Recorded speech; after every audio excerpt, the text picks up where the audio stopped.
Chers amis, bonjour. Nous sommes ici en direct de musée, centre muséal peintre de Saint-Pétersbourg. C'est l'adresse qu'il faut retenir quand vous venez à Saint-Pétersbourg parce que c'est un musée, musée de l'art contemporain, mais beaucoup aussi de l'art de fin du XXe siècle de l'école de Saint-Pétersbourg. Il nous accueille avec Laurence de Marliave, qui est arrivée aujourd'hui de Paris. Moi, je suis arrivée il y a quelques jours dans ma ville natale. Et nous présentons ici l'exposition sur les jardins historiques de France et aussi un regard de Laurence sur les jardins et la nature russe. Parce que dans le cadre de notre activité de festival culture croisée, c'est ça qui est très intéressant et ce que nous aimons avec Laurence, c'est de croiser les regards artistiques sur la nature, sur la vie, sur la société. Et quant à la société, en regarder aussi la collection de Galina Stepanov qui a réuni ici les œuvres de fin du XXe siècle, c'est très intéressant parce que ça représente l'artiste russe qui travaillait pour lui. C'est-à-dire que ici, la collection, c'est la collection de peintures qui était faite, le jardin secret d'un peintre soviétique, qui peignait pour lui les paysages, les portraits des êtres chers, et ce que Laurence aussi pourra témoigner, l'impression que tu as eue quand tu es arrivée dans cette galerie, le lieu qui est quand même, voilà, tu t'attendais pas à quelle galerie finalement tu déjà, arrivé ce matin à Saint-Pétersbourg, traverser cette ville magnifique, en passant Saint-Nicolas-des-Marins, Saint-Isaac, Mariinsky, mais arrivant dans cette galerie, tout Saint-Pétersbourg est là. Donc il y a toute la vie russe, puisqu'il y a des portraits, des paysages, des scènes de la vie quotidienne, mais aussi la galerie avec ses stucs et avec sa présentation magnifique de tous ces tableaux de la collection de Galina Stepanova. Voilà, donc je suis ravie d'être là et de présenter cette exposition des œuvres d'Anna Filimonova et des miennes, puisque nous avons une spécificité toutes les deux, c'est la peinture en plein air direct. La peinture en plein air en direct. Nous avons un projet avec Anna, c'est de créer dans le cadre de l'amitié franco-russe une internationale artistique pour que des artistes de tous les pays puissent se retrouver à peindre devant quelque chose qui est commun à tous, la nature. Voilà. Anna, et please présenter l'exposition. Peut-être vous parlez un peu des tableaux, votre tableau et tableau de votre collègue. Ma collection, c'est une exposition itinérante qui a commencé dans le jardin et le château de Villandry. Il a été créé en 2018, présenté dans ce château qui offre chaque année de très belles salles d'exposition dans la vallée de la Loire aux artistes contemporains. L'exposition qui a là-bas présenté plus de 60 œuvres présente les plus beaux jardins de France. Donc là, on a un jardin justement d'Aîné-le-Vieil qui sera le théâtre d'une de nos résidences artistiques. C'est un jardin qui est connu grâce à ces magnifiques systèmes de chartreuses, des chambres en pierre. Ça, c'est un jardin d'eau également aussi de l'Aîné-le-Vieil. Et là, nous retrouvons les taupières vraiment typiques de Villandry. C'est une forme qui s'appelle Villandry, les Yves de Villandry, qui sont plusieurs fois en fait répétées dans ce jardin des Simples, dans les jardins d'Amour. À nouveau, nous avons aussi le jardin d'Aîné-le-Vieil avec une des chartreuses de Flore et cette taupière qui est très symbolique et que j'aime beaucoup parce que quand j'ai travaillé sur cette taupière, je voyais ces arbres en fait d'une manière un peu humaine. Je pense que c'est quelque part, en fait, c'est des personnages parce que comme des humains, en fait, les arbres, même s'ils sont taillés de la même façon, ils poussent différemment. Et en fait, vous avez un homme gros, un homme petit, un homme plus élancé. C'est très très intéressant. Ça, c'est un des jardins symboliques de Villandry, le jardin d'amour passionnel. Alors avec les cœurs en taupière en buis et qui en fait un des symboles. Alors ici la petite suite présente justement des jardins d'amour différents, qui est un des symboles de ce jardin, et c'est vraiment la quintessence du jardin français qui est extrêmement important. Et un autre lieu très important de jardin, le château de Chaumont, Chaumont-sur-Loire, dans lequel se passe tous les ans le festival des jardins international, dans lequel il y a aussi parfois des équipes russes qui ont participé. Voilà, il y avait 2 fois des jardins russes qui ont été créés. Donc toute cette exposition donc, est consacrée avec aussi le jardin de Villandry et le jardin que j'aime beaucoup, le jardin de la Châtonnière, dans lesquels la propriétaire connue à Saint-Pétersbourg, Béatrice Dardière, avait planté des magnifiques coquelicots. Et elle a implanté autant qu'il y avait de la population sur Terre. C'est pas vrai. Et oui. Génial. Et on peut dormir dans le champ de coquelicots. Ah ben oui, c'était absolument... Moi, quand j'ai peint la première fois dans ce champ de coquelicots, j'avais l'impression qu'on me servait du champagne, tellement j'étais en fait complètement enchantée. Et là, je propose qu'on vienne à ton exposition pour que tu puisses commenter aussi ce que tu nous as amené à Saint-Pétersbourg. Donc avec Anna, on a pris le parti pris qu'elle expose plutôt des huiles et moi des œuvres sur papier. Donc ce sont des aquarelles gouachées, quelques vues de... Alors ce sont des carnets de croquis puisque en fait j'ai tout un travail de carnet de voyage, de travail à travers le monde sur le motif. Donc toutes ces œuvres ont été faites sur la motif. Il y a quelques œuvres qui ont été faites à Yassiana Poliana et à Toula, puisque j'étais invitée il y a quelques années à peindre là-bas. Et sinon, c'est pas mal, le sud de la France, la Provence, voilà. Et peut-être vous parler de quelqu'un de votre travail. Alors, je vais parler de celui-là. Donc, en fait, de technique un peu cubiste, j'aime beaucoup l'architecture et j'aime beaucoup le côté cubiste.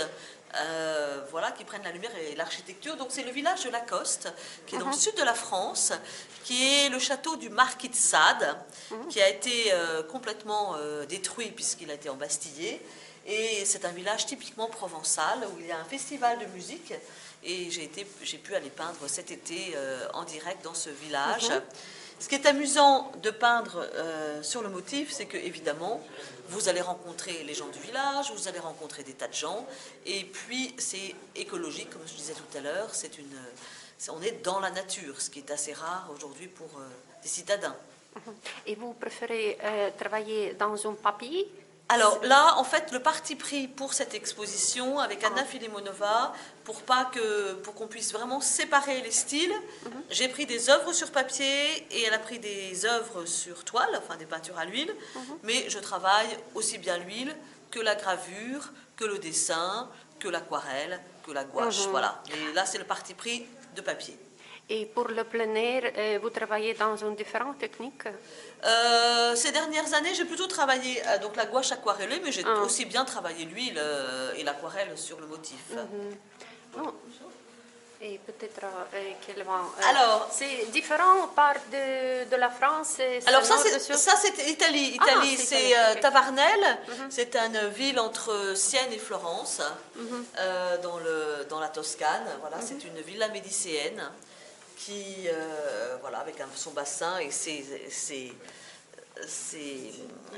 villas jaunes, très lumineuses. J'ai vu qu'à Saint-Pétersbourg, il y avait le côté italien jaune aussi. Et là, c'est le Kremlin. J'étais à Moscou il y a 2 ans, donc j'ai fait un petit peu des vues de Moscou, évidemment. Et c'est votre première visite à Saint-Pétersbourg? Non, deuxième visite à Saint-Pétersbourg. Et c'était le temps, printemps? Je suis venue à Saint-Pétersbourg il y a 20 ans. Où j'ai fait quelques œuvres à carnet de croquis sur Saint-Pétersbourg. Ça m'avait beaucoup plu. Et vous dessinez dans un Saint-Pétersbourg, non? J'avais dessiné, oui, j'ai tout un carnet de Saint-Pétersbourg, mais voilà, là c'était il y a 2 ans. Je suis venue à Moscou et à Toula et à Yassiana Poliana chez Tolstoï. Ok. Et peut-être c'est votre... Alors voilà, donc nous sommes à Yassiana Poliana. Avec les fameux boulots, pour moi, françaises. C'était un grand voyage, c'est non, autour de Moscou? En fait, j'ai été passer 15 jours invitée par les jardins russes, l'association des jardins de Russie. Et je suis restée 15 jours à Yassiana Poliana, où j'ai fait des huiles plutôt, mais j'ai gardé quelques aquarelles aussi pour ma collection personnelle. C'était différents banlieues autour de la Moscou, oui? Non, Yassiana Poliana, c'est chez Tolstoï. Ah oui, je connais, mais c'était différentes places. Non, j'étais à Moscou passer 5 jours pour visiter, et ensuite j'ai été passer 10 jours à Yassiana Poliana pour rester dans la forêt. Donc ça c'est la Provence, le Luberon, très fameux en France, le Ménherbe. voilà le village du marquis de Sade, Lacoste. Le château a été complètement démoli et puis il commence à être reconstruit par un riche mécène qui s'appelle Pierre Cardin, qui est un homme de la mode et qui a racheté le château et qui a créé un festival de musique. C'est chaque été. Chaque été, exactement, un festival. Là, nous sommes à la Villa d'Este, en Italie, à Tivoli, en Italie. C'est avec pastel, non? Ça, c'est aquarelle. Aquarelle et crayon. Ah, crayon. Voilà, le village de Lacoste, avec le fameux Mont Ventoux, qui est le mont le plus haut de Provence. Ok, mais Voilà. c'est très chaud si tu es à plein air en Provence à l'été. Non, ce n'est pas de la neige. Ce n'est pas de la neige, c'est parce qu'il y a beaucoup de vent. Et du coup, il n'y a pas du tout de... C'est la roche ici. C'est pas la neige, c'est la roche. Parce que le Mont Ventoux, c'est complètement balayé par le vent. Donc nous avons ici toujours la Provence. Les oliviers, les cyprès. C'est printemps? C'est fait cet été, au mois de juillet. Au mois de juillet. Bon, alors là, c'est Diaziana Poliana, bien sûr. Oui, oui. Incroyable boulot. La grande allée Diaziana Poliana. Ce qui est incroyable à Diaziana Poliana, c'est que c'est immense.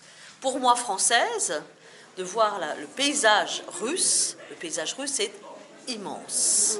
Très, très grand. Je n'ai pas visité, dommage. Ah, il faut y aller. Peut-être un jour, oui. Ouais.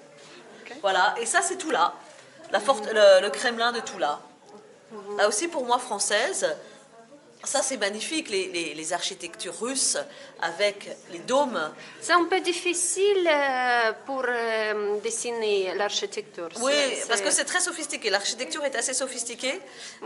C'est moins cubiste que la Provence, mais bon, voilà, ça m'a permis de regarder, de m'installer pendant quelques temps dans... Voilà, et puis des forêts provençales. Et d'habitude, combien de temps il faut pour faire un sujet? Peut-être... 1 heure, 2 heures, 3 heures? Ah non, une heure. C'est vite fait, Ok. Et après, vous travaillez dans un atelier et vous... Alors en fait, ce que je fais sur place souvent, je le transforme en gravure. Je suis graveur et j'en fais des gravures. Voilà. Et j'ai un atelier et une école à Paris, près de l'Arc de Triomphe, où je donne des cours. Donc en fait... Et c'est quel sujet qu'on vous préférez comme le paysage. paysage. Le paysage et les jardins. Mais c'est le jardin français ou Oui. différent? Oh, c'est les jardins dans lesquels je me promène, différents. Voilà. Et c'est gravure pour les cartes postales? Non, pour c'est les- des gravures pour... C'est grand. C'est des grandes gravures, oui, enfin relativement grandes. C'est gravure en bois? Non, c'est plutôt métal, Métal. cuivre et zinc, eau forte. Ah, fort, ok. Et votre profession, c'est domaine de... Je suis professeur d'art. Ah, c'est Ouais. comment Alors j'ai une école, j'ai créé une école il y a 20 ans, dans le centre de Paris. Cette école il y a des enfants, il y a des adultes. Nous sommes 5 ou 6 professeurs. Nous avons la sculpture, nous avons l'aquarelle, nous avons le portrait. Et c'est pour apprendre aux gens qui sont plutôt dans une école de quartier, parce que je pense que l'art permet de tisser des liens entre les gens. Donc dans les quartiers, les gens se retrouvent pour peindre ensemble et voilà, pour se retrouver. Et il y a un côté social aussi dans l'art. Et c'est différents genres de l'art. Ou il y a quelqu'un spécialité, votre école, nous par exemple, je ne sais pas, la peinture. C'est la peinture classique et traditionnelle. Oh. Beaucoup la nature morte, la peinture à l'huile, mais aussi l'aquarelle. Chaque jour, il y a des cours différents et c'est plutôt l'enseignement traditionnel. Et- Alors avec Anna, justement, nous avons un projet pour cet été, c'est que les personnes de mon atelier aillent peindre avec les Russes au centre de la France, dans les jardins d'Ainay-le-Vieil, que les Russes et les Français puissent se retrouver, peindre ensemble dans ces magnifiques jardins d'Ainay-le-Vieil. Donc en fait, je pense que les Russes ont beaucoup apporté aux Français, les Français apporté aux Russes aussi. Donc c'est l'amitié artistique franco-russe. C'est très intéressant comme Oui, projet. c'est intéressant, oui. Ok. Et pour votre visite, vous avez une idée visiter l'Ermitage ou Ah, bien sûr, j'ai très envie d'aller voir aussi le musée russe. Je vais aller à Pierre et Paul parce que j'aime beaucoup cet endroit de Saint-Pétersbourg qui est quand même incroyable. Mais je ne connais pas très bien, donc je vais essayer d'explorer d'autres quartiers. Je sais que je vais au Mariinsky aussi vendredi, puisque le Mariinsky c'est le grand théâtre russe et la danse russe de réputation mondiale. Je vais sûrement aller au Mariinsky voir le lac des Cygnes. Et à Saint-Pétersbourg, il y a le Forum international des arts. Voilà. Et vous connaissez quelqu'un projet pour cette Alors, forum? en fait, Anna va lancer ce projet de peinture plein air internationale. Donc, nous avons été en Chine peindre avec les Chinois en plein air.